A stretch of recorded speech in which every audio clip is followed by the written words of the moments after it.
Mahangin naman sa loob ng sabungan pero tumatagaktak ang pawis ni Hilario ng mga sandaling yun. Kasalukuyan siyang nakatayo at pinanonood ang malupit na laban ng dalawang manok. Hindi nakatiis kaya kinuha niya ang pamuna sa bulsa ng pantalon at pinunasan ng pawis sa buong mukha. Ilang beses pang nagpalitan ng salpukan ng dalawang manok hanggang sa tumalon sa ere ang isang tandang at natamaan ng tari ang leeg ng kalaban nito.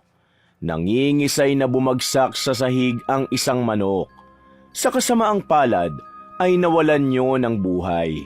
Doon na naghiyawan ang mga taong may pusta sa nanalong manok.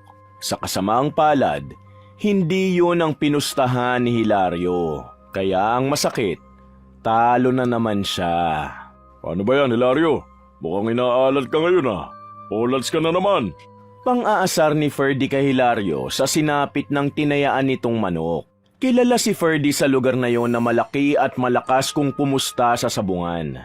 Malas ko ngayon, pero makakabawi rin ako. Oo naman, pero may pera ka pa bang pantaya? Kung wala na, pwede kitang pautangin. Kaya nga lang, may kaunting tubo.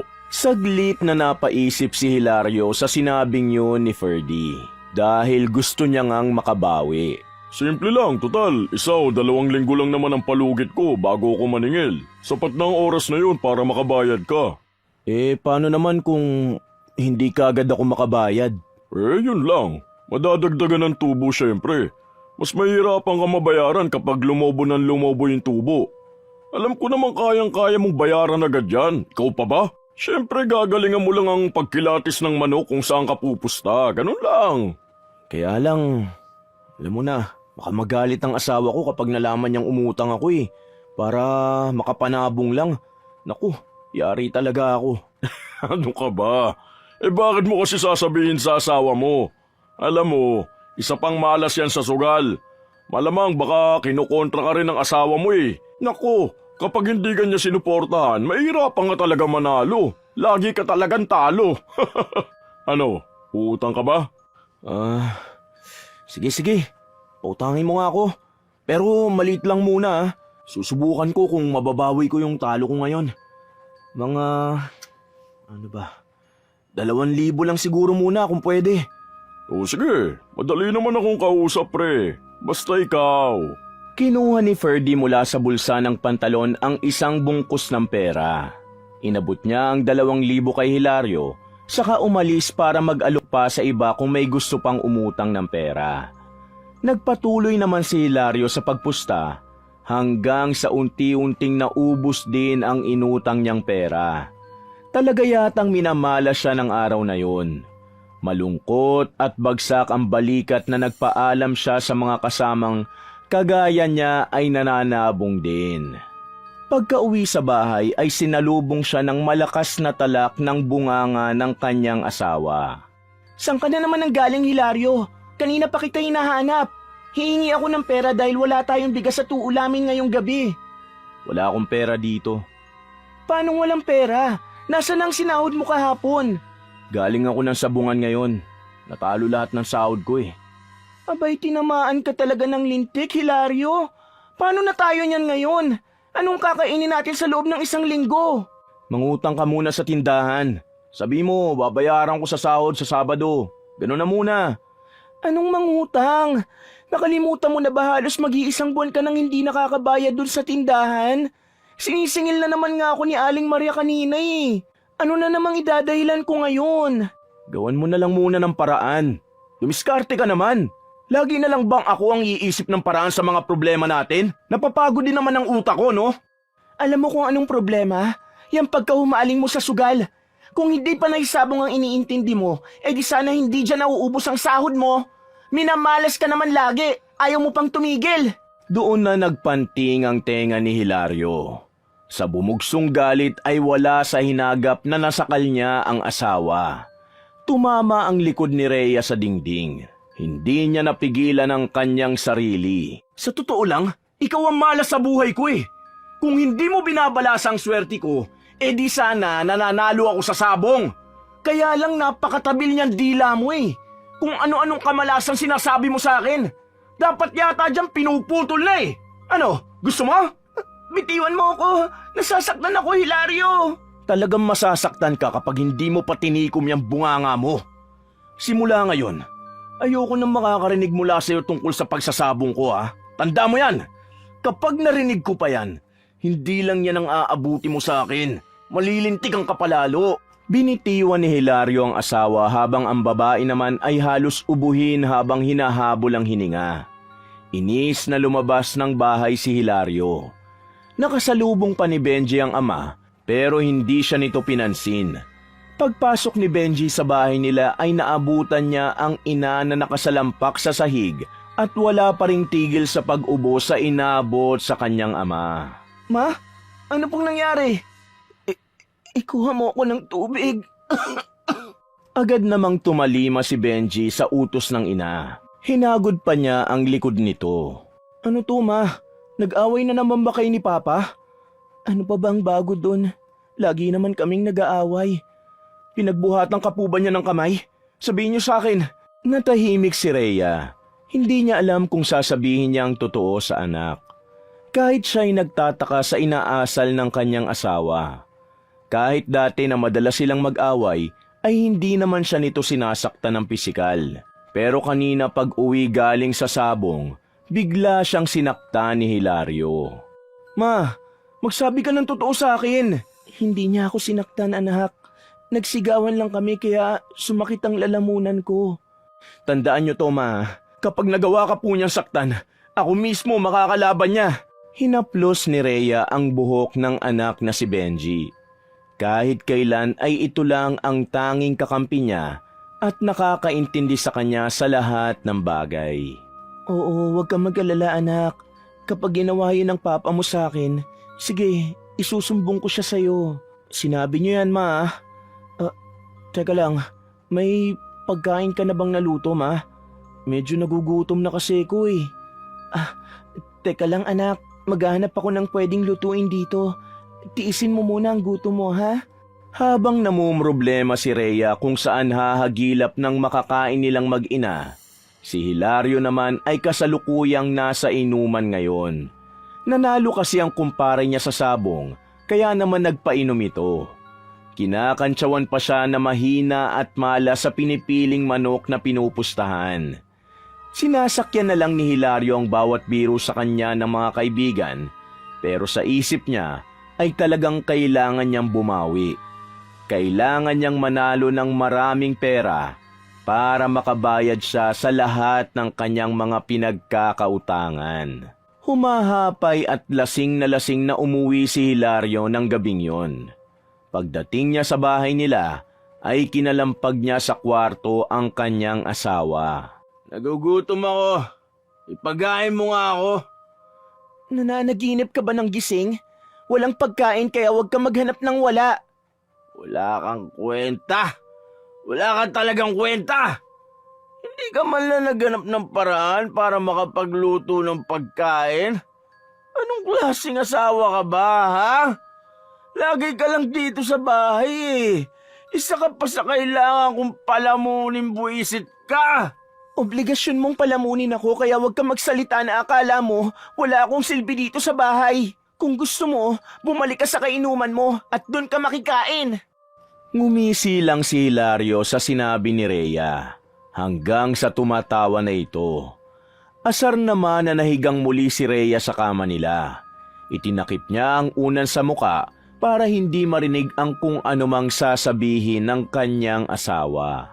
Kinabukasan, masakit ang ulo na gumising si Hilario ng umagang yon. Hawak-hawak ang ulo na pinilit niyang tumayo.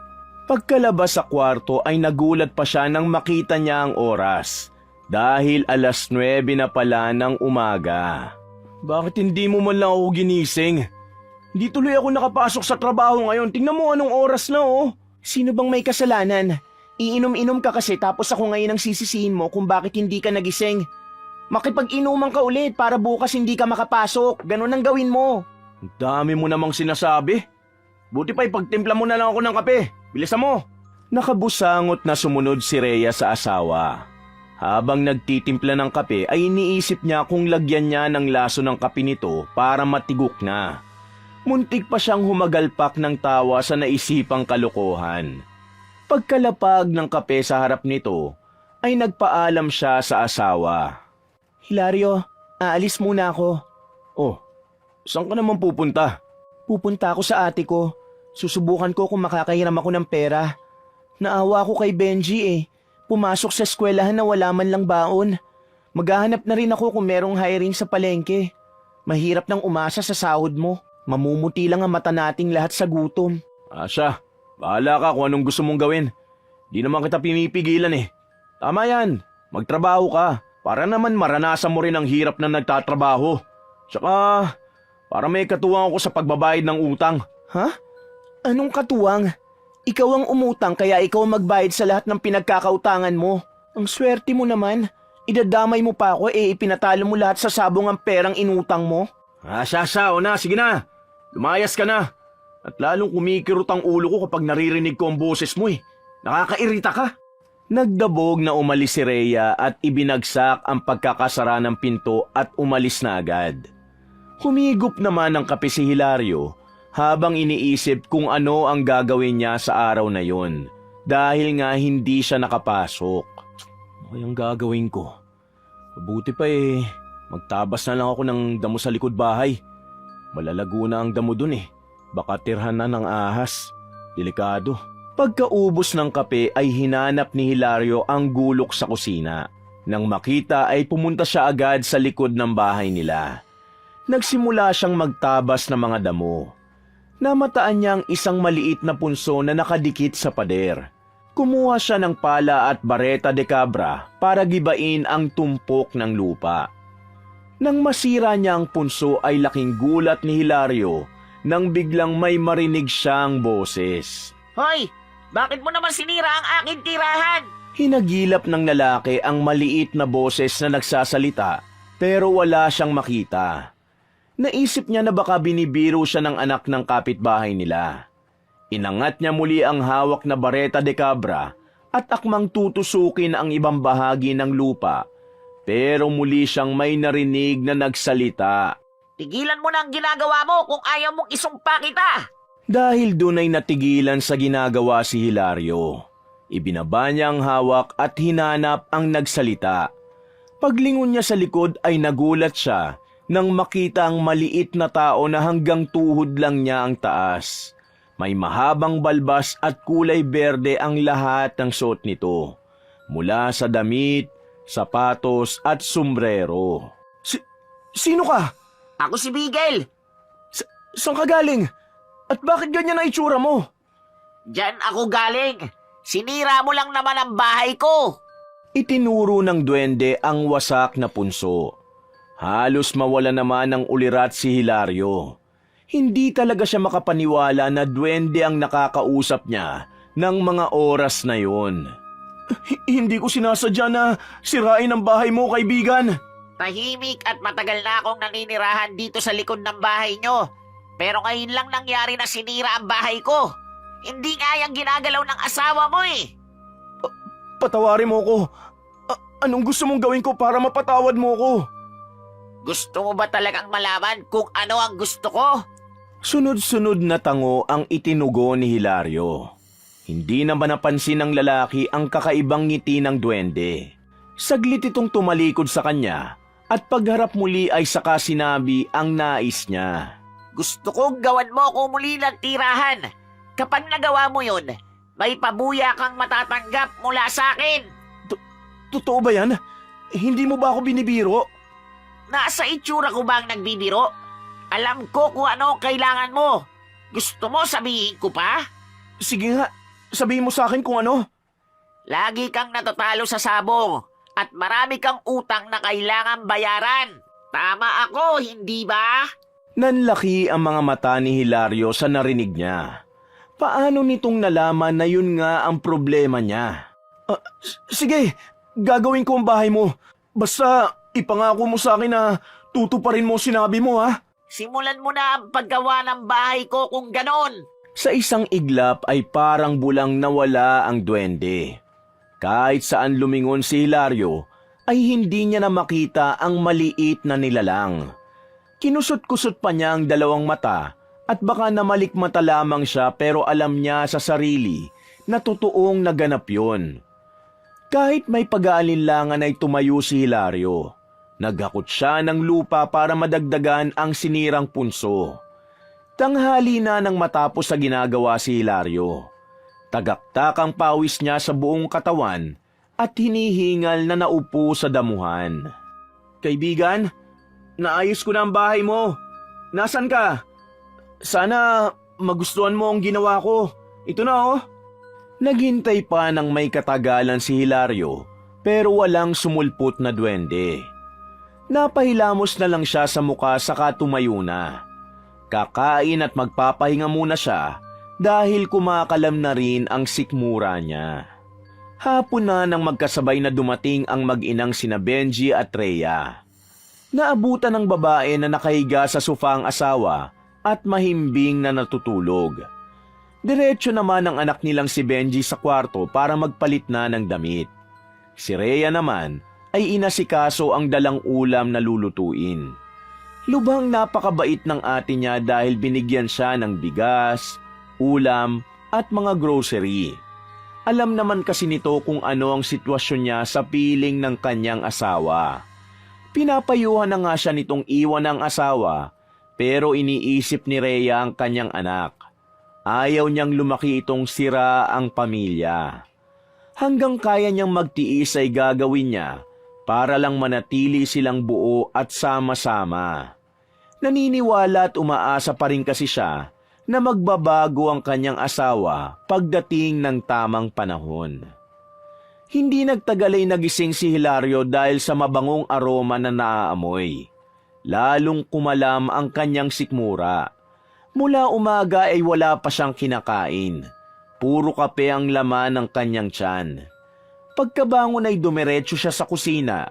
Binuksan niya ang kawali at tumambad sa kanya ang mabangong aroma ng tuyong adobong manok.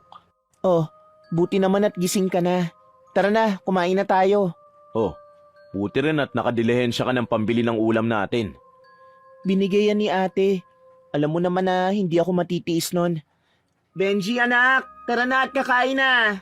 Paglapit sa mesa at pagkaupo sa silya, halos mamuwalan si Hilario sa sunod-sunod na pagsubo ng pagkain. Nagkatingi na naman ang mag-ina sa inasal nito. Ang sarap-sarap ng niluto mo. Mauubos ko yata itong buong sinaing eh. Sige lang, kumain ka ng kumain. Sana naman bukas pumasok ka na sa trabaho. Hindi kumibo si Hilario at nagpatuloy lamang siya sa pagkain. Nang matapos ay nagpahinga sa likod ng bahay ang lalaki. Nagsindi siya ng sigarilyo at panay ang hit-hit habang nakatanaw sa punso na ginawa niya. Muntik pang maibuga ni Hilario ang usok nang biglang sumulpot na naman sa harapan niya ang duwende. Oh, bigla-bigla ka namang sumusulpot. Pasensya na at ngayon lang ako nagpakita. Mukhang nagawa mo na ang bagong bahay ko ah. Oo, kahit tignan mo pa. Mas pinalaki ko pa nga yan eh. Nakita ko nga. Dahil sa ginawa mo, bibigyan kita ng gantimpala. Isang kailingan lang ang tutuparin ko, ha? Kahit ano bang kailingan eh, kaya mong ibigay sa akin? Oo naman. Walang imposible sa kagaya ko. Yun nga lang, dapat ay pag-isipan mong mabuti ang hihilingin mo. Dahil bawal nang bawiin sa oras na magsabi ka na. Ano naman ang magiging kapalit sa isang kahilingan ko na yon, Aber? Hindi ko pwedeng sabihin pero malalaman mo rin kung ano. Depende kasi yan kung sa mabuti o sa masama mo gagamitin ang kahilingan mo. May naisip na ako ngayon na gusto ko. Ang totoo, gusto kong swertihin ako sa sabong. Gusto ko, kahit kailan, ay hindi na ako matatalo pa para dumami ang pera ko at yumaman ako. Ano? Pwede ba yon? Kaya mo? Pwede. Sabi ko naman sa'yo, walang imposible sa akin. Ipapamukha ko ngayon sa mga kasamahan ko sa sabong na pwede ko silang talunin at lamangan. Ano, sigurado ka na ba? Hindi na ba magbabago ang isip mo? Siguradong sigurado na at hindi na magbabago ang isip ko. Sige, humanda ka. Ang iyong hiling, aking tutuparin. masama man o mabuti. Pagkumpas ng kamay ni Bigel ay nawala ng malay si Hilario. Tahimik siyang bumagsak at biglang nawala ang duwende. Kakatapos lang maghugas ni Rhea ng pinagkainan nila at isasara na sana niya ang pinto sa likod bahay nang biglang mapansing nakahiga roon ang asawa. Mabilis na ginising niya ito at tinapik sa pisngi. Huy, Hilario naman. Kung inaanto ka, doon ka lang sa kwarto mahiga. Huwag dito. Gising, bumangon ka dyan. Iritableng sabi ni Rhea. Maya-maya inagising ang lalaki at bumalikwas ng bangon habang may hinahanap ang mga mata sa paligid. Teka, nasa na yung maliit na nilalang nakausap ko? Nandito lang yun ah. Sabog o lasing ka na naman ba? Sinong maliit na taong sinasabi mo? Pumasok na tayo sa loob, kundi sasaraduhan kita. Nauna nang pumasok si Rhea.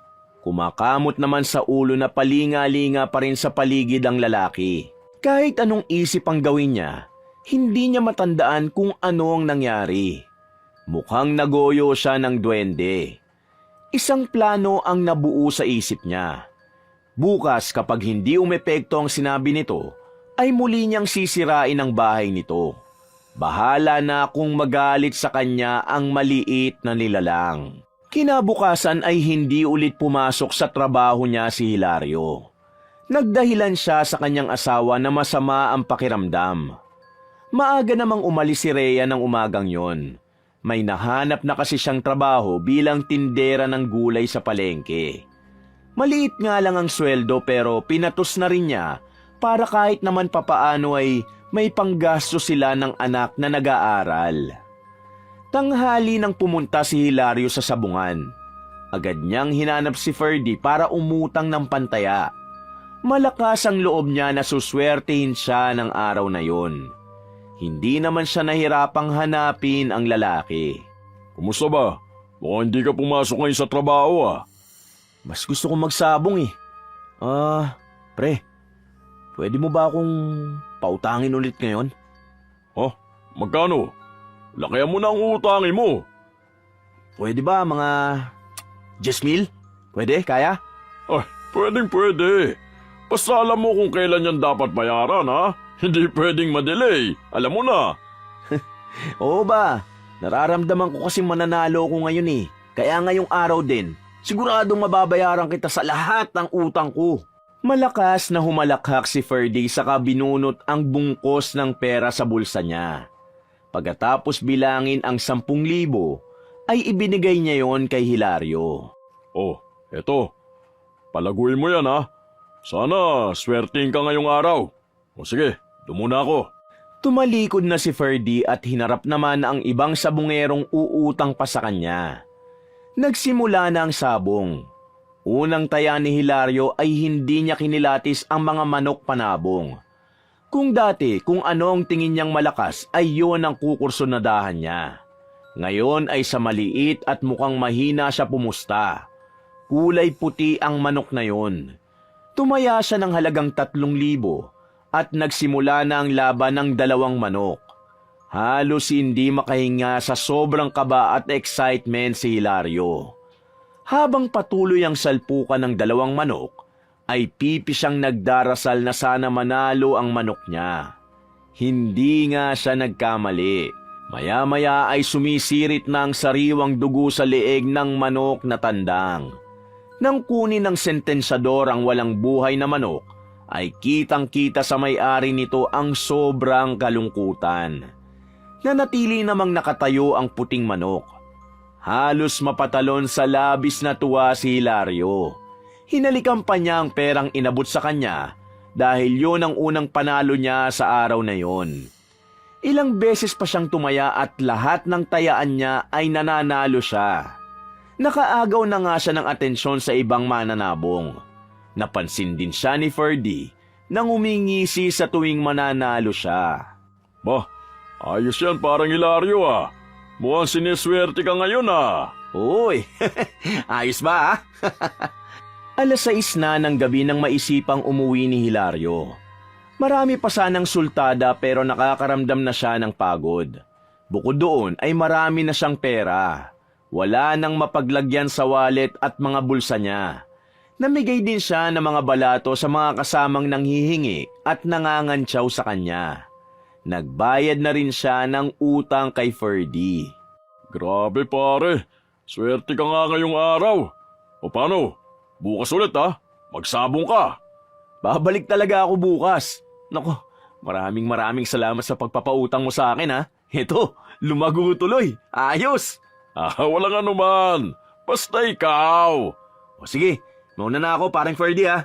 Bago umuwi ay naisipan niyang dumaan muna sa palengke. Bumili siya ng isang sakong bigas at lechon manok para may uulamin sila sa hapunan. Pagbaba ng tricycle ni Hilario, ay sinalubong naman siya ng anak niyang si Benji. Tinulungan din siya nito para buhatin nila ang bigas. Oh, himala yata papa. Ang dami niyo pong biniling bigas at may ulam pa. Nanalo ako sa sabo ngayon anak. Sana tuloy-tuloy na ang swerte ko. Teka, may pera ka pa ba dyan? Wala na nga po eh. May project din kaming gagawin. Ganun ba? Teka. Bumunot sa bulsa si Hilario at binigyan ng 2,000 ang anak.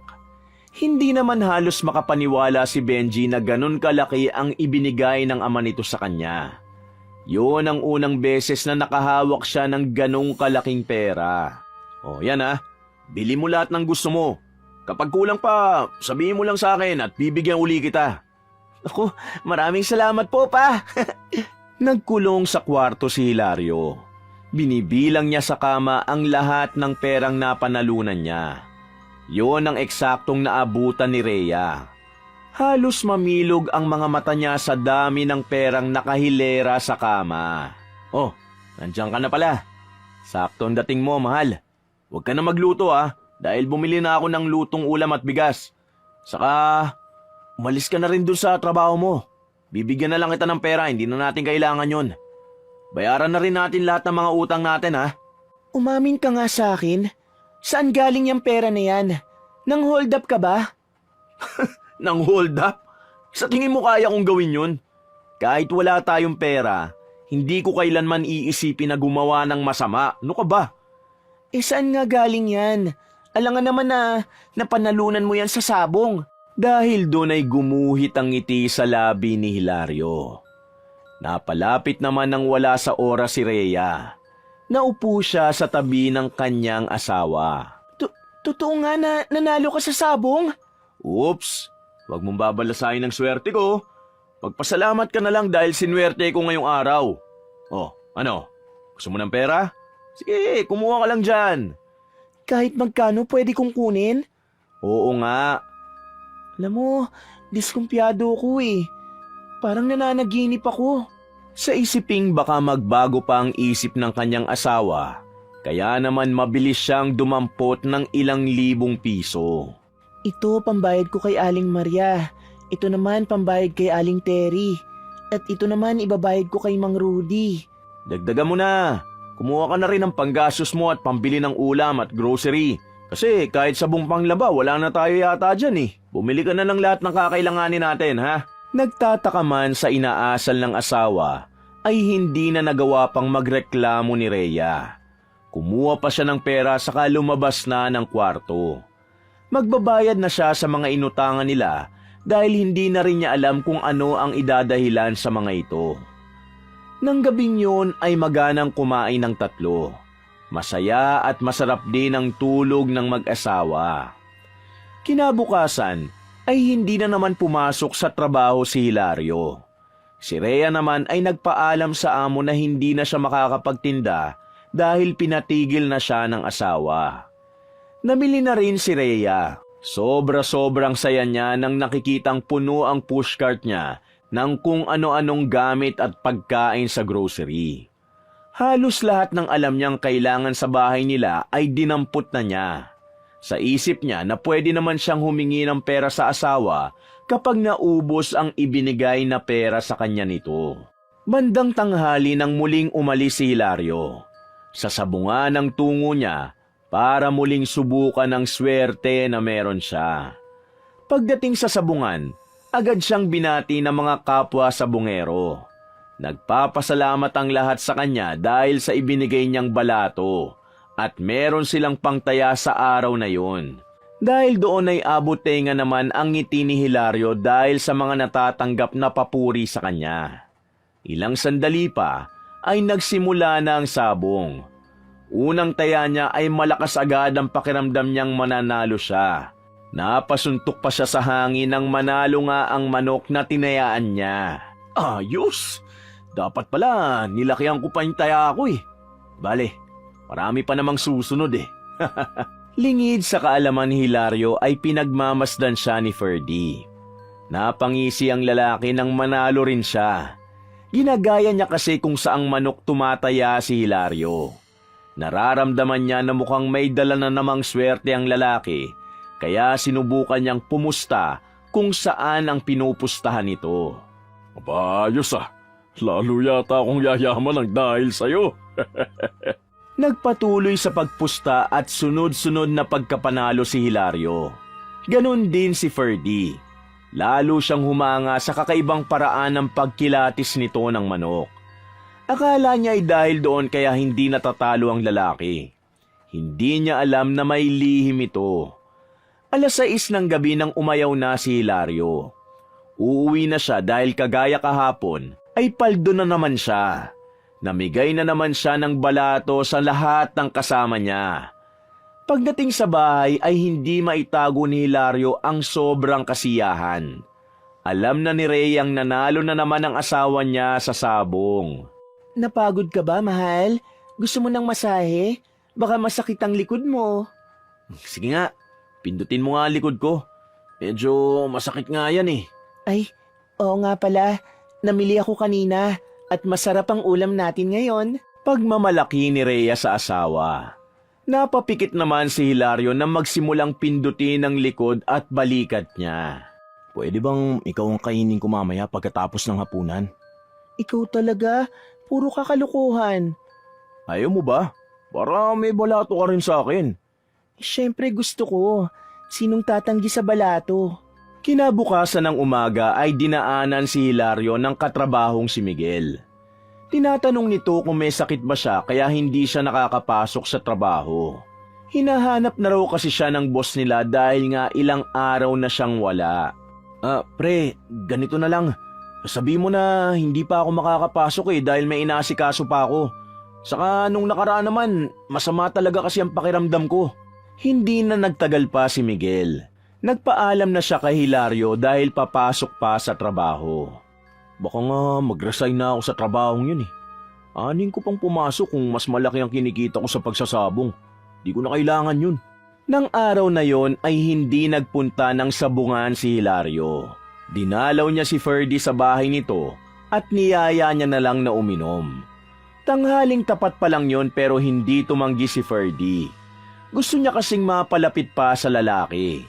Naniniwala siya na si Hilario ang susi sa lalong pagyaman niya. Huwag ka mag-alala paring Ferdy. Wala kang gagasusin kahit piso rito. Ako ang taya. Sagot ko lahat to. Ayos ah. Iba na talaga kapag big time. Siya na nanlilibre ngayon. Alam mo naman, siniswerte lang tayo kaya nakaluwag-luwag. Sakay ng sasakyan ay magkasamang bumili ng alak at mga pulutan ng dalawa. Pagbalik ng dalawa sa bahay ni Ferdy, ay masaya silang nagkukwentuhan habang umiinom. Samantala, habang nagsasaya si Hilario, nasa bingit naman ng panganib ang anak niyang si Benji. Kasalukuyang sakay siya ng tricycle. Uuwi sana siya sa bahay nila dahil biglang sumama ang tiyan niya. Ilang beses na siyang pabalik-balik sa banyo sa eskwelahan nila para dumumi. Kasabay pa nun ay sumusuka rin siya. Nang magpunta siya sa klinik ay pinayuhan siya ng nurse na umuwi na lang muna para makapagpa-check up.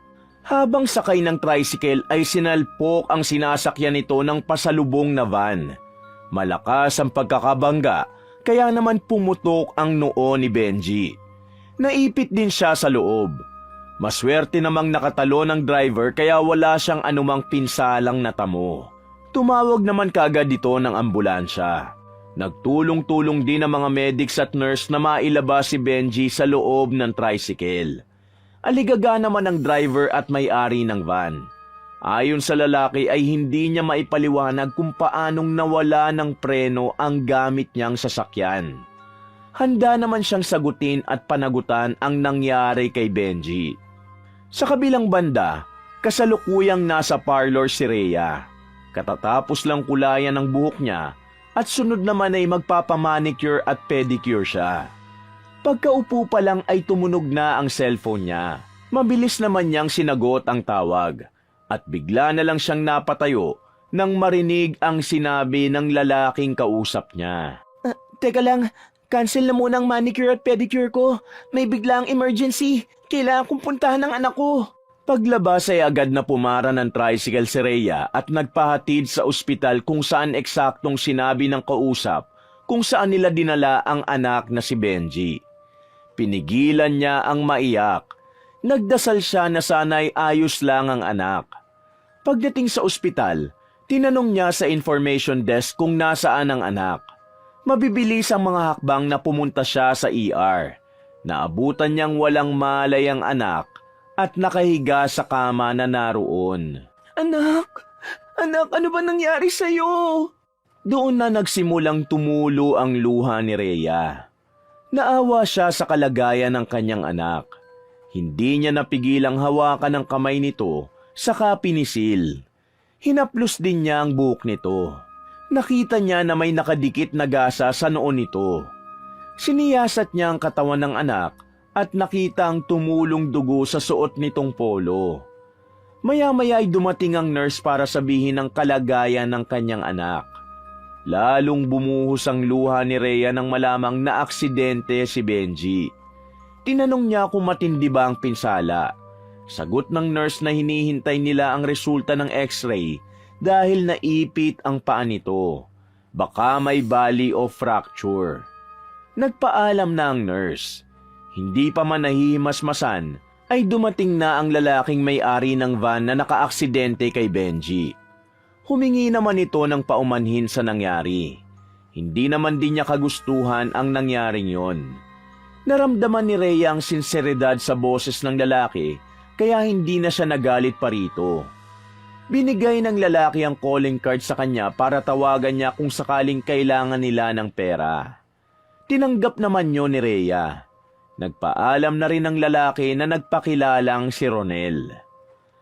Habang nakatitig si Rhea sa wala pa ring malay na kanyang anak, naisip niyang tawagan ng asawa. Pero kahit ilang beses siyang tumawag ay hindi yon sinasagot ng lalaki.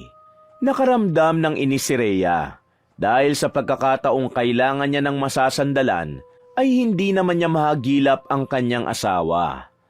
Tahimik na lang siyang lumuha at nagdasal na sana'y magising na ang anak. Hindi na malaya ni Rhea na nakatulog pala siya. Tinapik lang siya ng nurse para gisingin. Lumabas na raw ang resulta ng x-ray nito. Kailangan daw masemento para bumalik sa dati ang paa ni Benji. Tinanong niya kung malaki ba ang magagastos. Parang gusto niyang manlumo sa narinig na maaaring abuti ng gastos. Sige nurse, okay na. Maraming salamat ha. Nang maipasok sa kwarto sa ospital si Benji, ay nagpaalam siya na uuwi muna saglit sa bahay nila. Sasabihin lang niya sa asawang nangyari sa anak nila. Pumayag naman ang doktor kahit na bawal talagang iwanan ng pasyente na walang bantay. Pagdating ni Rhea sa bahay nila, ay eksaktong kadarating lang din ni Hilario. Saan ka ba galing? Kanina pa kita tinatawagan. Hindi mo man lang sinasagot ang tawag ko. Bakit ba? Nakipag-inuman lang ako kay Ferdy. Puro inom na lang ang inaatupag mo. Wala kang kaalam-alam na muntik nang mamatay ang anak mo. Sa narinig niyang sinabi ng asawa ay biglang nawala ang kalasingan ni Hilario. Ha? Ano? Anong sabi mo? Naaksidente si Benji. Sabi ng nurse kailangan daw isimento ang paa niya para maging maayos ang paa. Medyo malaki ang magagastos natin. Aabutin daw ng 50,000 o higit pa. Ano bang nangyari at naaksidente siya? Nawalan daw ng preno yung van na minamaneho ng driver. Sabi niya, Handa naman daw siyang sagutin ang pagpapagamot sa anak natin. Aba dapat lang, lalo na't siya may kasalanan. Tara na, puntahan natin si Benji sa ospital. Wala yata siyang kasama dun. Ilang araw na natili sa ospital si Benji bago siya pinauwi ng doktor. Wala silang ginastos sa ospital dahil binayaran ni Ronel ang lahat. Kahit na ganon ang nangyari sa anak nila, ay nagpasalamat pa rin sila sa tulong ng lalaki. Sinabi pa nito na kapag nagkaroon ng problema ay tawagan siya. Hindi naman nagtagal ay nasimento na rin ang paa ni Benji. Sa ganong kalagayan ay ipinaalam naman ni Rhea sa eskwelahan ang nangyari sa anak, kaya hindi mo na ito makakapasok. Kailangan munang makapagpagaling ng husto para makalakad ang binatilyo. Naiinip naman sa bahay si Hilario ng araw na yon. Halos 1 linggo na rin kasi siyang hindi nakakapagsabong. Naligo siya at nagpaalam sa asawa na aalis muna. Ha? Saan ka naman pupunta? Alam mo na kung saan, para madagdagan ang pera natin. Malapit na kasing maubos eh. O sige, huwag ka magpagabi ha. Kapag nanalo ka, bumili ka na lang ng ulam para hindi na ako magluto kung sakali.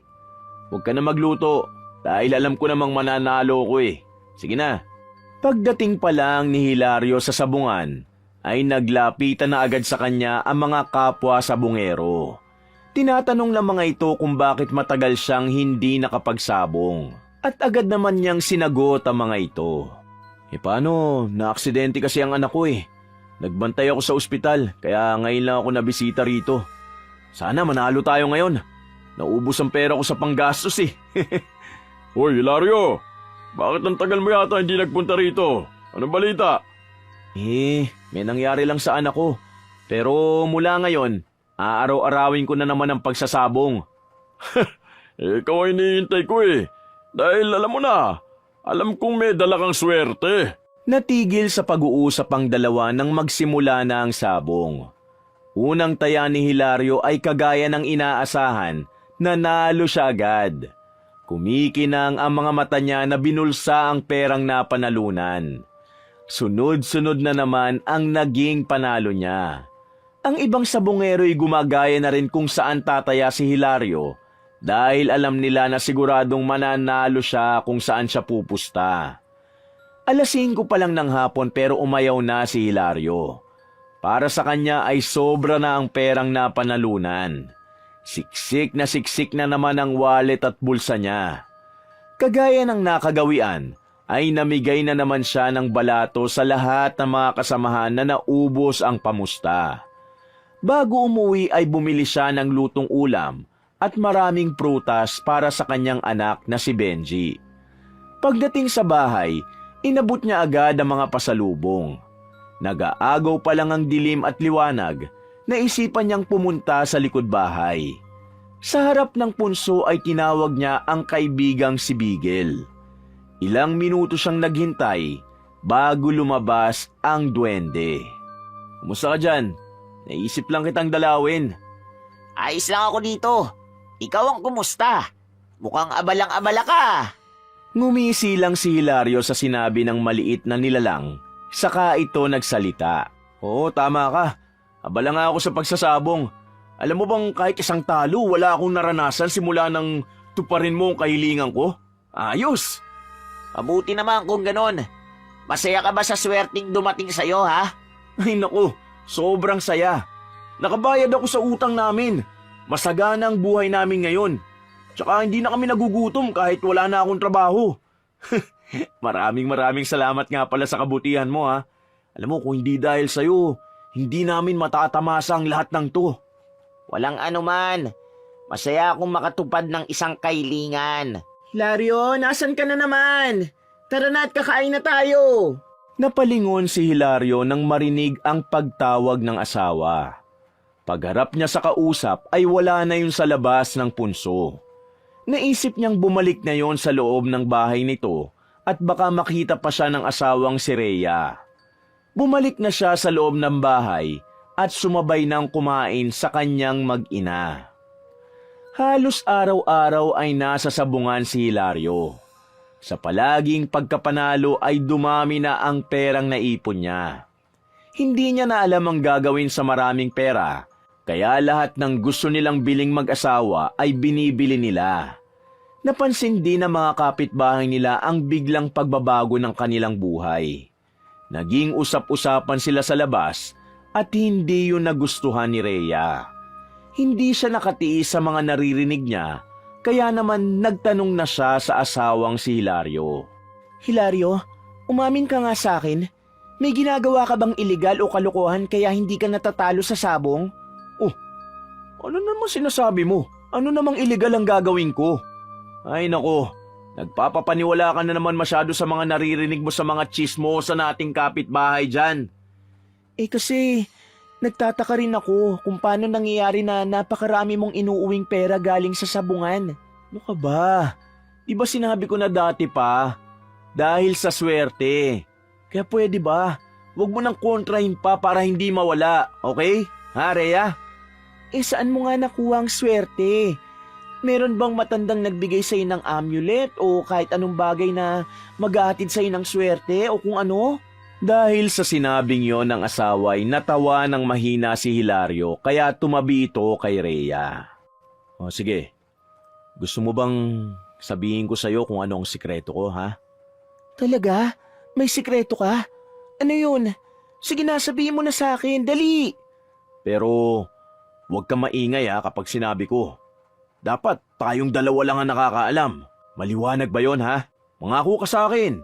Itinaas pa ng babae ang kanyang kanang kamay. Sinasabi nitong nangangako siya na hindi ipagsasabi sa kahit kanino ang lihim nito. Alam mo kasi, yung swerte na meron ako, ipinagkaloob ng duwending nakatira dyan sa likod bahay natin. Doon ang gagaling ang lahat ng swerteng tinatamasa natin ngayon. Dahil sa sinabi niya, ang nakangiting mukha ni Rhea ay bigla na lang sumimangot. Ha? Ano yun, Hilario? Huwag mo nga akong pinaglololoko. Anong duwende ang sinasabi mo? Oo, totoo nga, mahal. May punso dyan sa likod natin at doon siya nakatira. Nakita at nakausap ko siya mismo. Alam mo kasi ganito yon. Nasira ko ang bahay niya tapos ginawang ko ulit siya ng bahay. Kaya yun ang naging pabuya niya sa akin. Hiniling ko na bigyan niya ako ng swerte sa sabong. Kaya simula nun, yun, hindi na ako natalo pa. Totoo pala yan? Hindi ba nakakatakot ang duwende? Hindi, no? Sobrang bait niya, totoo. Ako, pwede rin ba akong humiling sa kanya, Hilario? Yun ang hindi ko alam. Siya lang naman mismo nagsabi na humiling daw ako at tutuparin niya. Kaya yun. Sige na nga, hindi na ako maghahangad. Baka may maging kapalit pa. Hindi na inintindi pa ni Hilario ang huling sinabi ng kanyang asawang si Rhea. Ang tanging nasa isip niya ay magkakaroon na naman siya ng maraming pera sa sabong kinabukasan at sa mga susunod pang araw na darating. Kinabukasan ng umaga, nagising si Rhea na masama ang kanyang pakiramdam. Masasakit ang likod at tiyan niya na hindi mawari kung bakit sumasakit. Dumaing siya kay Hilario at umungo lamang ang lalaki. Hilario, gising! Napakasakit ng likod at tiyan ko. Parang binibiyak sa sakit. Baka naman nadudumi ka lang, mahal. Ayan mag-CR ka. Hindi. Napakasakit talaga. Hindi ako makatayo. Nagsimula nang umiyak si Rhea dahil sa sakit at doon na tuluyang nagising si Hilario. Kinapa niya ang tiyan ng asawa. Hinahanap niya kung saan banda ang sumasakit. Nang hindi sinasadyang makapa niya ang bandang gitna ay lalong naghumiyaw sa sakit si Rhea. Namilipit ito sa sobrang kirot at muntik nang masuntok ang kanyang asawa. Wag! Huwag mo hawakan at nakakamatay ang sakit! Aray ko! Hindi ko naman alam Hinahanap ko nga at baka gutom ka lang. Hindi ako nagugutom. Pati ang likod ko, grabe ang sakit. Dali mo na kaya ako sa ospital. Sige, teka lang. Tatawag ako ng tricycle sa labas para madala na kita sa ospital. Pagkatayo ni Hilario ay sumisigaw siya habang palabas ng bahay nila. Naalarma naman ang ilang mga kapitbahay kaya naman lumapit ang iba sa kanya. Tulong! Tumawag kayo ng tricycle! Dadaling ko sa ospital si Rhea! Tulungan niyo ako! Nataranta naman ang ilang mga kapitbahay at saka hinarang ang isang tricycle na dumaan. Ang problema ni Hilario, ganon din ang dalawang lalaking kapitbahay, ay kung papaano nila bubuhatin si Rhea. Dahil sa tuwing magagalaw nila ang babae, ay humihiyaw ito sa labis na sakit. Tiisin mo muna ang sakit, mahal. Paano ka namin madadala sa ospital niyan? Hindi ko talaga kaya. Parang mamamatay ako sa sobrang sakit. Nakaramdam ng matinding awa si Hilario sa nakikitang paghihirap ng kanyang asawa. Nagmungkahi ang isang kapitbahay na mas mabuting tumawag na sila ng ambulansya para madala na sa ospital si Rhea. Hindi nga nagtagal, dumating agad ang ambulansya. Kahit sumisigaw sa sakit at kirot si Rhea, ay pinilit siyang buhati ng mga nurse at isinakay na nga sa ambulansya. Pagdating sa ospital ay agad namang inasikaso si Rhea ng mga staff dito. Sa private na ospital sila nagpunta para masiguro at malaman agad kung ano ang sakit niya. Kinuhanan siya ng dugo pero wala namang nakitang mataas sa mga lab test niya. Lahat naman ay normal. Nagpa siya ang doktor na ipa-x-ray siya at ultrasound. Nang lumabas ang resulta ay wala namang nakitang kahit ano sa loob ng tiyan niya. Nagtaka na si Hilario at Rhea dahil doon. Hindi rin maipaliwanag ng doktor kung ano ang maaaring sakit ng pasyente. Para mawala ang sakit na nararamdaman nito, ay nagreseta ang doktor ng gamot na pain reliever. Nang araw ding yon, pinauwi rin si Rhea. Nang gabi nun dahil hindi kayang tumayo ni Rhea, kaya hinatira na lang siya ni Hilario ng pagkain sa kanilang kwarto. Sinubuan siya ng asawa at inasikaso. Kumain ka ng kumain para gumaling ka na. Hindi talaga ako sanay na ganyan ka, mahal. Mamamatay na yata ako. Kapag namatay ako, ikaw nang bahala sa anak nating si Benji.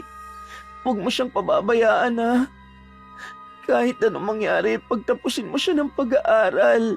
Tumigil ka nga sa mga ganyang habilin mo. Hindi ka pa mamamatay. Magsasama pa tayo hanggang pagtanda natin. Nire-ready ko lang ang sarili ko. Pati na rin ikaw, Hilario. Ayokong maging handa kasi hindi mangyayari ang sinasabi mo. Oh, busin mo na to para makainom ka ng gamot. Sana bukas wala na yung sumasakit sa'yo. Pagkatapos kumain ay uminom ng gamot si Rhea. Makalipas ang kalahating oras ay hindi naman nawala ang sakit na nararamdaman niya, bagkus ay lalo lamang nadagdagan ang sakit. Halos malukot niya ang sapin ng kama sa labis na pamimilipit. Sumigaw siya ng malakas at tinawag ang asawang kasalukuyang nasa kwarto ni Benji. Nagmamadali namang pinuntahan ni Hilario ang kanyang asawa. Oh, ano nangyari sa'yo? Aray, lalong sumakit ang likod at tiyan ko. Ay, ano ba naman yan? Hindi ko na alam kung anong gagawin. Kung dalhin kaya kita sa ibang ospital. Tapos kagaya kanina, wala na namang makikitang sakit ko. Dito na lang ako sa bahay, ayoko na. Nang gabing yon ay mahimbing nang natutulog si Hilario, pero mulat na mulat pa rin si Rhea. Hindi siya makatulog dahil hindi man lang nababawasan ang sakit na nararamdaman niya. Sa tuwing kakapain niya ang bahagi ng tiyan at likod na sumasakit, ay lalo pa siyang namimilipit sa sobrang sakit. Hindi na naman niya mapigilan ng maiyak dahil doon. Nagdarasal siya na sana'y mawala na ang kung anumang dahilan ng pagkakasakit noon. Umaga na pero gising pa rin si Rhea. Mugtong-mugto na ang mga mata niya dahil sa magdamag na pag-iyak. Nang magising si Hilario, ay nakaramdam na naman siya ng awa sa asawa. Nang araw na yon, ay nagpasya na siyang dalhin ito sa ibang ospital. Ngunit kagaya ng nauna, kinuhanan din si Rhea ng dugo at halos lahat ng test ay ginawa na sa kanya. Pero nakapagtatakang walang makitang kahit na anong sakit sa kanya. Tibayan mo ang loob mo. Naniniwala kong hindi niya tayo pababayaan. Magdasal at manalig lang tayo sa kanya at sigurado kong gagaling ka. Parang gusto ko nang sumuko. Pilit kong kinakayang nararamdaman kong sakit pero parang mas gusto ko na lang magpahinga. Mahal, mangako ka sa akin na hindi mo ko iiwan. Mapait nang umiti si Rhea saka pumikit. Ayaw niyang makita ang nakakaawang mukha ng asawa na nagsusumamo sa kanya. Pinigilan naman ni Hilario na tumulo ang luha dahil ayaw niyang makita siya ng asawa na nakakaramdam ng panghihina. Hindi pumayag si Hilario na pauwiin sila ng doktor. Nagpasya siyang doon muna sila sa ospital para naman mamonitor ang asawa niya. Hindi naman kumontra ang doktor at pumayag sa kagustuhan ni Hilario. Sakto namang dumalaw ang ate ni Rhea, kaya nagpaalam muna ang lalaki na aalis. Humalik pa siya kay Rhea bago lumabas ng kwarto at tuluyang umalis ng ospital. Kasalukuyang nasa sabungan si Hilario. Malaki ang gastos nila sa ospital, kaya kailangan niyang magsabong ulit para may pambayad at pambili siya ng mga kailangan ng asawa. Hindi pa rin nawawala ang swerte niya. Kagaya ng dati ay sunod-sunod pa rin ang pagkapanalo niya. Hindi siya nagtagal sa sabungan. Nang sa tingin niya ay sapat na ang perang napanalunan, ay bumalik na siya sa ospital. Pagdating niya ay nagpaalam na rin ang hipag niya na uuwi na. Babalik na lang daw bukas o sa ibang araw. Sa paglipas ng araw ay nakakaramdam na ng pagod si Hilario. Siya lang kasi ang nag-aasikaso sa asawa sa ospital. Pagdating ng tanghali ay uuwi siya sa bahay para kumustahin naman at asikasuhin ang anak na si Benji. Hindi pa rin kasi magaling ang anak niya dahil matagal pa bago alisin ang semento nito sa paa. Pakiramdam ni Hilario ay siya naman ang magkakasakit. Bago bumalik sa ospital, ay napadaan siya sa maliit na kapilya sa lugar nila. Parang tinatawag siya noon kaya naman humakbang siya papasok sa loob. Hindi niya na maalala kung kailan pa siya huling nakapagsimba.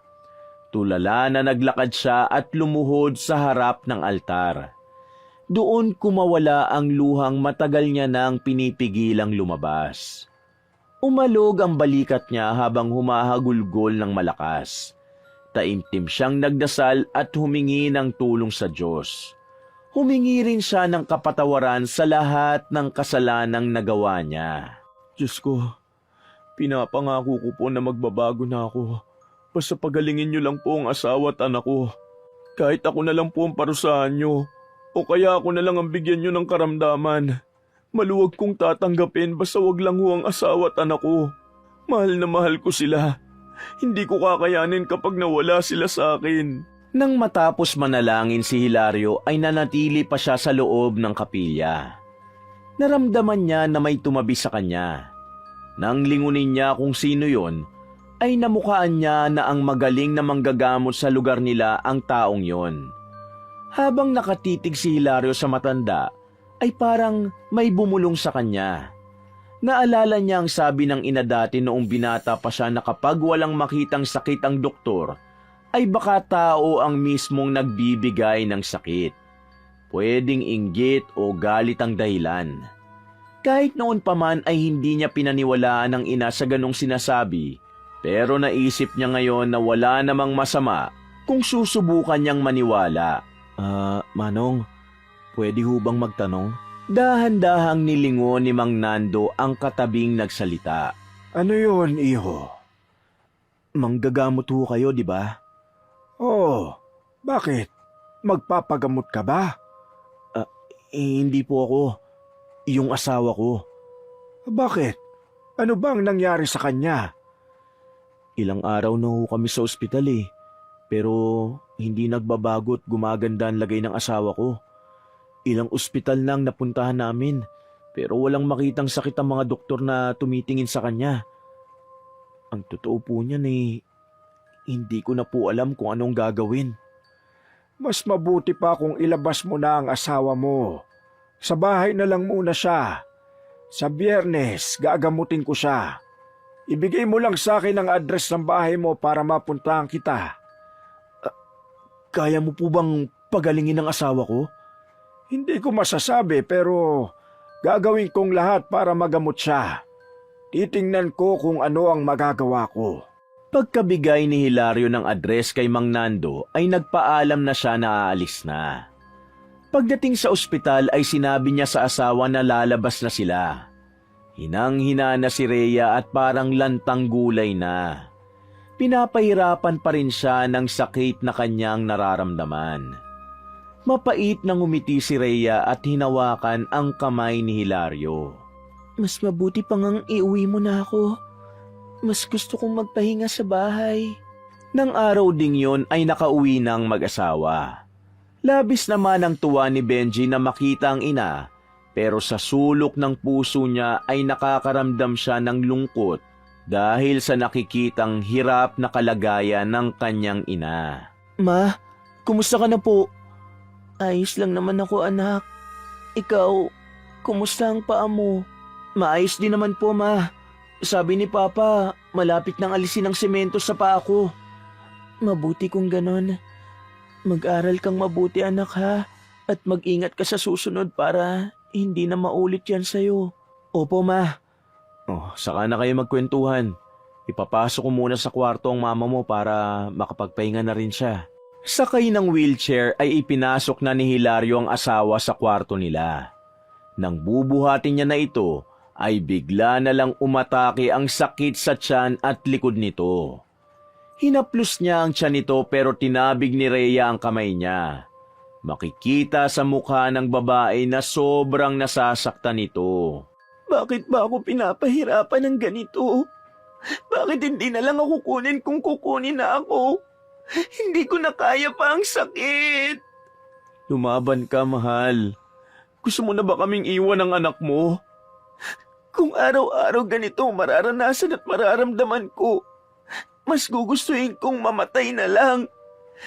Hindi mo naman kasi alam ang sakit na nararamdaman ko sa tuwing aatake ang sakit. Madali lang sabihin na huwag sumuko kasi wala ka sa sitwasyon ko. Mahal, huwag kang mawalan ng pag-asa. May isang taong tutulong sa atin. Naniniwala ako na mapapagaling ka niya. Sino naman? Kung sa ospital lang din ulit, ayoko na. Huwag mo na akong dalhin kahit sa ang ospital. Hindi doktor ang nilapitan ko. Basta, malalaman mo sa Biyernes. Dumating ang araw ng Biyernes. 8:00 ng umaga nang dumating si Mang Nando sa bahay ni Hilario. Pinatuloy naman ng lalaki ang bisita. Hindi ko po inaasahan na maaga kayong darating. Nag-almusal na po ba kayo? Tapos na kanina pa. Nasaan ang asawa mo? Nasa kwarto po. Teka, pupuntahan ko siya para sabihing nandito na kayo. Pagpasok ni Hilario sa kwarto, sinamantala naman yon ni Mang Nando para kilatisin at libutin ang buong bahay. Wala naman siyang napansin na kakaiba hanggang nakarating siya sa likod bahay.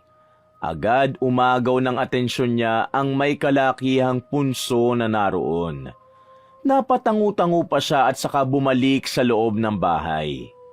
Dala ang mga kagamitan sa panggagamot, ay pumasok na si Mang Nando sa loob ng kwarto.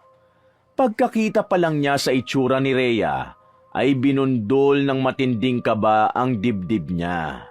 Kailangan siyang magamot agad ngayon bago mahuli ang lahat. Malapit na siyang mawala. Ano pong ibig niyo sabihin? Malapit nang mamatay ang asawa mo kung hindi pa tayo kikilos. Hindi nakakibo si Hilario nang maintindihan ang sinabi ng matanda. Mang Nando, parang awa niyo na.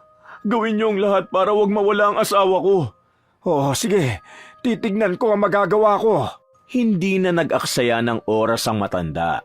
Inihanda ni Mang Nando ang palanggana, uling, langis at kutsilyo. Maya-maya pa'y nagsimula ng magtawas ang matanda. Nagulat silang lahat nang nakita ang nabuong imahe. Isa itong maliit na nilalang. Tama nga ang nasa isip ko. Yung nakatira dyan sa likod bahay ang dahilan kung bakit nangyayari ito sa asawa mo. Ginambala mo ba siya? Sino pong nakatira sa likod bahay? Yung nandun sa punso. Nagambala mo ba siya? Nung una, sinira ko po yung bahay niya. Hindi ko naman po sinasadya yun. Hindi ko alam na may nakatira doon. Anong ginawa mo pagkatapos mong masira ang bahay niya? Para wag niya po akong parusahan, nakiusap ako na gagawin ko ulit ang bahay niya. Pumayag ho siya. May kapalit pa nga nung natapos kong buuin ulit ang bahay niya. Ha? At anong naging kapalit? Binigyan niya ho ako ng isang kailingan. Sabi niya tutuparin niya anuman ang hilingin ko. Kaya humiling ako na bigyan ng swerte sa sabong para marami akong pera at yumaman. Pumalatak habang napapailing si Mang Nando. Bakit po, Mang Nando? Hindi mo ba alam na may kapalit ang bawat kahilingan sa duwende? Tuso ang mga katulad nila. Hindi na ako magtataka kung bakit ganyan ang nangyayari sa asawa mo ngayon. Sa bawat swerteng natatamasa mo, malubhang sakit at kamatayan ang kapalit noon ng isa sa mahal mo sa buhay. Hindi ko po alam na ganun. Walang sinabi ang duwende sa akin na yun ang magiging kapalit. Talagang hindi nila sasabihin ang bagay na yun. Mga tuso nga sila eh. Mabuti nga't nalaman mo na ngayon. Mamamatay ang asawa mo na wala kang kalam-alam sa nangyayari. Kaya walang makitang sakit ang mga doktor dahil sa iba galing ang sakit na nararamdaman niya. Sana lang ay umabot pa ako at huwag pa siyang mawala. Nagsimulang magdasal si Mang Nando. Nakatitig naman si Hilario at hindi kumukurap. Pinapawisan ang noo at palad niya. Pakiramdam niya ay parang yelo ang kamay niya dahil sa sobrang kaba. Sinisisi niya ang sarili kung bakit yun nangyari sa asawa niya. Kung hindi siya naging ganid at alipin ng pera, ay hindi sana humantong sa pagkakasakit ang asawa niya. Pagdilat ng mga mata ni Mang Nando ay tumayo siya. Pumunta sa likod bahay sa harap mismo ng punso at tinawag niya ang nakatira roon. Kaibigang duwendeng nakatira sa punso, maaari ka bang makausap? Nakamasid si Hilario sa ginagawa ng manggagamot. Maya-maya ay biglang sumulpot sa ibabaw ng punso ang duwende na si Bigel. Istorbo ka sa aking pamamahinga! Nandito ako para makiusap sa iyo na wag mo nang pahirapan pa ang butihing asawa ni Hilario. Bawiin mo na ang sumpa sa kanya para gumaling na siya. Hindi ako nagbigay ng sumpa sa asawa niya. Siya mismo nagbigay nun. Kung gagamitin niya sa masama ang hiling niya, yun talaga ang posibleng mangyari. Bawal nang bawiin ang hiniling niya. Habang buhay niyang kaakibat ang swerte na inaasam niya, pero sa bawat swerte na matatamasa niya ay isang mahal sa buhay niyang makakaranas ng aksidente, malubhang sakit, at ang matindi ay ang kamatayan. Alam kong labis kang makapangyarihan, kaibigan. May paraan ba para mabawi ang hiniling ni Hilario? Hindi nakatiis si Hilario at sumabat siya sa usapan ng dalawa. Lahat gagawin ko. Sabihin mo lang kung ano. Nakikiusap ako sa iyo, Bigel.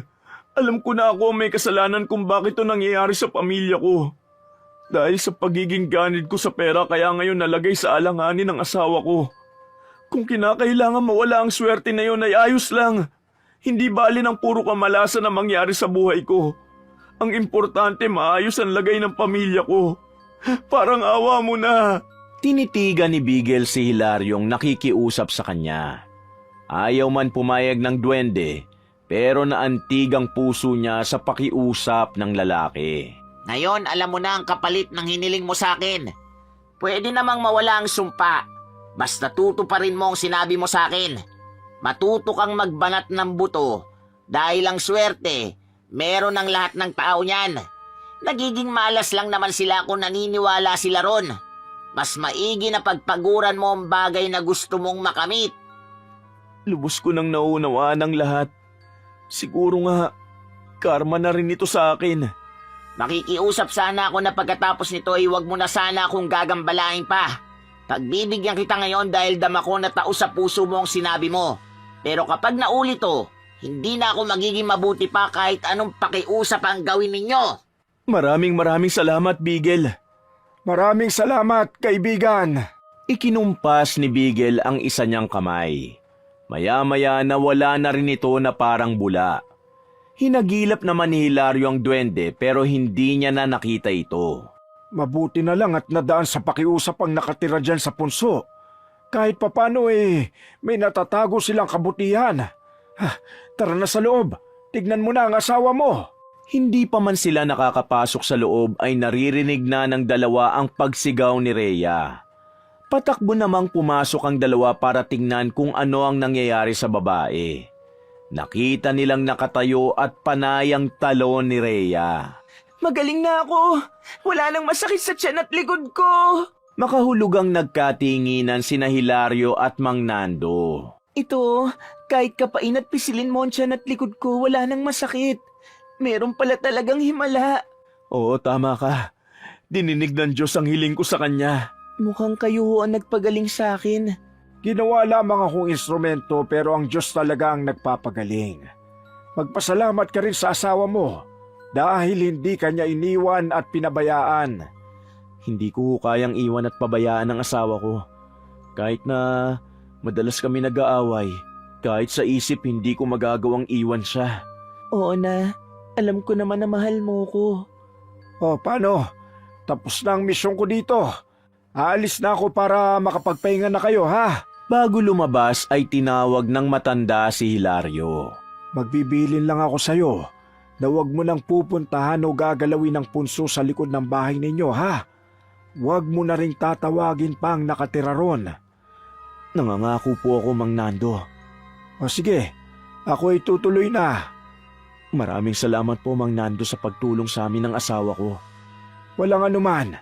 Sige, mag-iingat kayo palagi. Isang linggo ang matuling lumipas. Bumalik na sa trabaho si Hilario. Balik na rin sa dati ang buhay nila. Ang mga ibang gamit ay ibinenta dahil naisip nilang hindi naman nila yun kailangan. Pinutakti sila ng mga tsismosang kapitbahay ukol sa pagbebenta ng mga gamit. Pero hindi na nila pinatulan ang mga naririnig nila. Wala namang alam ang mga tao sa paligid nila sa kung ano ang totoong nangyari sa kanila. Araw ng linggo, pumunta ng sabungan si Hilario. Susubukan lang niya kung may swerte pa sa kanya o tuluyan ang binawi ni Bigel. Hindi magkamayaw ang mga kasamahan niyang sabungero dahil matagal daw siyang hindi nagpunta ron. Nagdahilan na lang siya na naging abala sa ibang bagay. Yun mabuti naman at dumating na ang pampaswerte dito sa sabungan. Alanganing napangiti si Hilario sa sinabing yon ni Ferdy. Nako, baka nga hindi na ako swerte ngayon . Huwag mo sabihin yan at baka magkatotoo. Nang magsimula na ang sabong ay pumusta si Hilario sa nakursunadahang tandang. Unang laban pa lang ay natalo na agad siya. Inisip niyang baka nagkataon lang kaya muli siyang pumusta ngunit ganun ulit ang nangyari. Natalo na naman siya. Nakaramdam ng inis si Ferdy at ibang sabungero na gumagaya sa pusta niya. Hanggang sa maubos ang pera ni Hilario ay wala man lang siyang tinamaan kahit isa. Lumapit si Ferdy sa kanya para alukin siyang pautangin, pero tumanggi si Hilario. Hindi pare, ayoko nang umutang at ito na ang huling beses na makikita at tutungtong ako sa sabungang ito. Ititigil ko na ang bisyo kong ito. Sige mauna na ako. Hindi nakakibo at nakapagsalita si Ferdy sa sinabing yon ni Hilario, pati na ang ibang sabungero. Nasundan na lang nila ng tingin ng papalayong lalaki. Ngayon, sigurado na si Hilario na wala nang swerte sa kanya. Napangiti siya habang naglalakad. Mas pipiliin niyang mawala ang swerte basta maayos ang kalagayan ng kanyang mag-ina. Naalis na ang semento sa paa ng anak niyang si Benji at nakapasok na itong muli sa eskwelahan. Si Rhea naman ay nagtatrabaho bilang tindera ng gulay sa palengke. Siya naman ay bumalik sa dating trabaho bilang mekaniko. Maliit man ang sahod, pero nagpapasalamat siya dahil meron siyang binalikang trabaho. Pagdating sa bahay ay naabutan niyang mag-ina na parang nagbubulungan.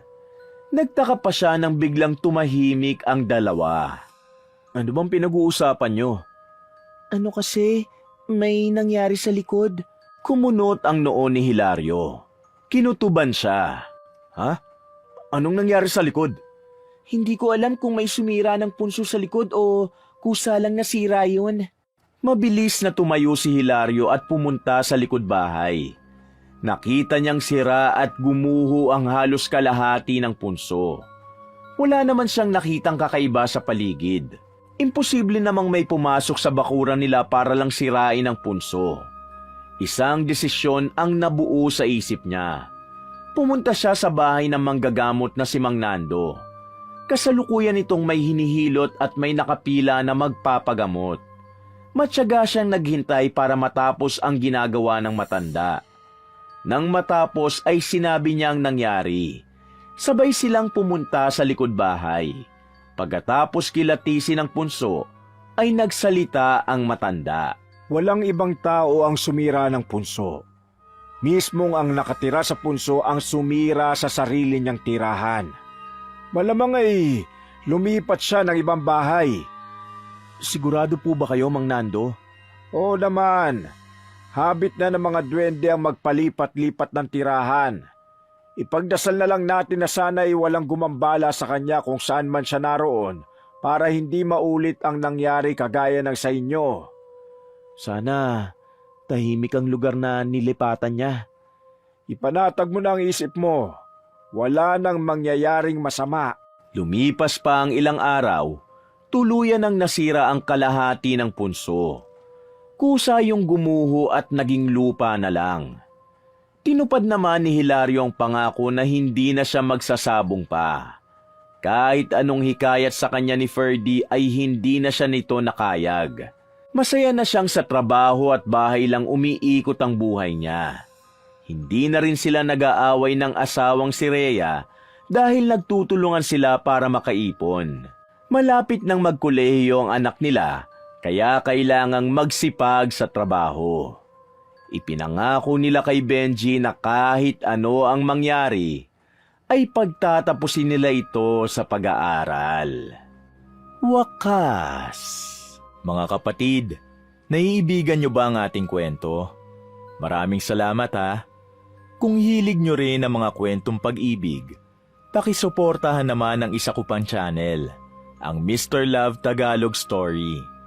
At pakicomment na rin kung taga saan kayo, para naman alam ko kung hanggang saan umaabot ang mga kwento ko. Salamat uli!